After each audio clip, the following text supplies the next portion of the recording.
Hello, hello, hello, and welcome back to Mr. Gill Plays Viking Reign. Thank you so much for joining me, and thank you so much for all of your previous views, likes, comments, suggestions, subscriptions, and all of that jazz. We are back today to talk a little bit about NPCs and things on the map. So, your castle is in a kingdom. Your kingdom is surrounded by things. Those things are attackable and gatherable and all of that kind of stuff. These are very, very useful things, and NPCs I think are always a little bit underutilized by certain players in these types of games because they just want to attack other people. Attacking other people, heaps of fun, go for it, do it all you want. However, there's a lot of kind of events that tie in with these things, and there's a lot of actual resources and little bits and pieces that you can get from these guys, which are very, very useful indeed. So please make sure that you're going to be utilizing some of these resources on a daily basis. I personally will attack some Niflung camps. So this is a Niflung there, level 18 Niflung. I will be attacking those at least once to 10 times per day. I will try also to do an attack on a Niflung leader at least once or 2-3 times a day. I will gather, of course, and then there's other various monsters that I want to be attacking as well. Let's start with these little guys here, which is the Niflungs. They're basically, these range in levels from 1 to God knows. I think I've seen 30 somewhere. There's a 20 guy over here, there's a 19. These spawn randomly on the map as well as being summonable or findable by yourself. The little magnifying glass here, you can see Niflung. I can find anything from level 1 to 25 by pressing the search bar, and this will then present for me a level 1 Niflung.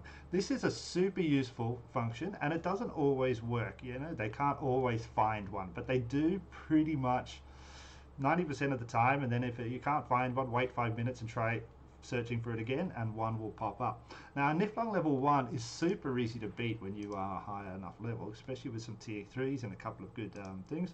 This will literally take not even a quarter of a second for the guy to attack and kill him. Bam. Easy done, he is now dead. Now, obviously that did take up a considerable amount of my energy, but what we get from that is semi-useful. If we scroll down here, you can see that I got 1 minute of speed up, 1,000 food. This is the thing I really want, which is used to upgrade some of my buildings, and then that is also a good bonus as well. Getting a couple of gems is definitely a nice bonus. The experience for these is pitiful, but if you increase the level of the Niflungs you're looking for, you will get a better amount of experience. So in a general way, if I was going to attack, say, level 20s all day, then I would be getting a nice amount of experience and probably some stuff there. Let's have a quick go at level 20. Bam. I can attack up to level 20, can't I? Yeah. Search. There we go. Attack one of these guys. Like so, we create and we march him out there. Fantastic. Now, once he attacks there, we're going to see we get a little bit more resources. Now, as I said, I try and do 1 to 10 of these a day, but as I did mention, there are certain events that require you or give you the opportunity to attack more Niflungs and hence earn rewards. Tribe mobilization is probably the most important one of those. If you scroll down here, there's probably some events. Oh, there isn't any at the moment. But there will be, there's one there. No, that's expand troops. But there will be events that are like attack 30 Niflungs, attack 50 Niflungs. And if you do that, you're going to get more points. So that's also a really super easy, quick way to do that. Because at the same time as attacking them, you are getting a lot of kind of those extra little resources and things like that, and experience, which helps you level up. Experience is something which I think hero experience, especially in this game, there's not a lot of it around. So it does take a while, especially once you get up to the higher levels and you need millions and millions of experience. Every little bit counts. Now this level 20 is relatively tougher than the last guy to beat, but we should still be able to do that really quite easily. Come on, a little bit faster. But yeah, I would strongly advise doing at least a couple of these per day, and it does add up over time. Make sure you get that little tiny bit of extra res, gets those little kind of special items that you use to upgrade some of the buildings, and then get that little bit of experience as well. So you're constantly just using it. I think it's quite hard to use your full amount of stamina in a day here on this game, especially as you get a kind of 300, 300 point stamina refill. Yeah, exactly. So I find it hard to use all of this stamina on a daily basis, so I'm always trying to attack Niflungs to use up that stamina and hence gain those little bits of extra. Now, the next one along is these Niflung leaders. These has to be rallied, and these are something that you and your tribe should be doing on a daily basis. Again, there are usually events, and tribe mobilization has one of those as well, where if you attack these guys, you are going to be getting points for the team. These guys are a little bit harder, but again, they do give some super useful things. Lots of experience, usually some stones of some point. So I would then again recommend that at least every member of the tribe is trying to hit 3 of those Niflung leaders per day, and that'll mean that in general, you know, with a 70-person tribe, you guys are going to get a couple of hundred Niflungs done that day, which is just going to generally add. When you do rally, you do get these gifts here. Like so, you know, you'll get all of these things which will just add and give you more benefits as a tribe as the tribe grows. So make sure you're doing that as well. The third type of kind of monsters or things on the map are the actual monsters. Now the monsters are available once you build the smithy, which I think is level 16 or 17 or something like that, castle level 18, I can't remember exactly. But the smithy is where you're going to be able to forge equipment and all that kind of stuff. Attacking monsters is the only way you're going to be able to get some of those, not the only, there is gathering as well will randomly give you some of these, but this is one of the only ways you're going to be able to get some of these special pieces of what are they called, I don't know, used to forge equipment, the rocky heart, I don't know what they're called, materials, which you'll be using to do that. Now when you summon one of these do appear on the map, and they do appear for all of your alliance, or for everybody on the map. So to speak, I definitely can't beat a 4-star monster by myself.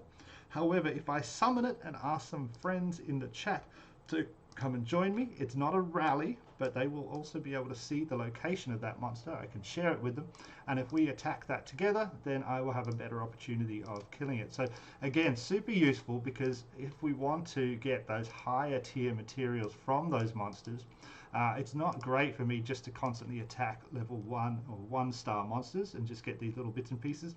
Far better for me to ask a few people to kind of gather around my castle, summon in a few of these big guys, and give them a shot. We'll just summon in a 1 because I don't know if anybody's online at the moment, and we'll give this guy an attack so you can see how he is. He only arrives once there, and he does have a time running. He will disappear over time, but as I said, it's far better to summon some of those 4-star, 5-star monsters and get a whole bunch of your team to hang around. And we basically, I think we just do it in a cycle. Somebody says they're doing it, and somebody else does it, and we all just help out and send our armies and get that done. But these monsters are definitely tougher than normal Niflungs, and you will lose a lot more troops, so you know, make sure you have some support there if you need it. I think if you can get 1 or 2 blokes to help you out each time, then you're definitely going to be going very far.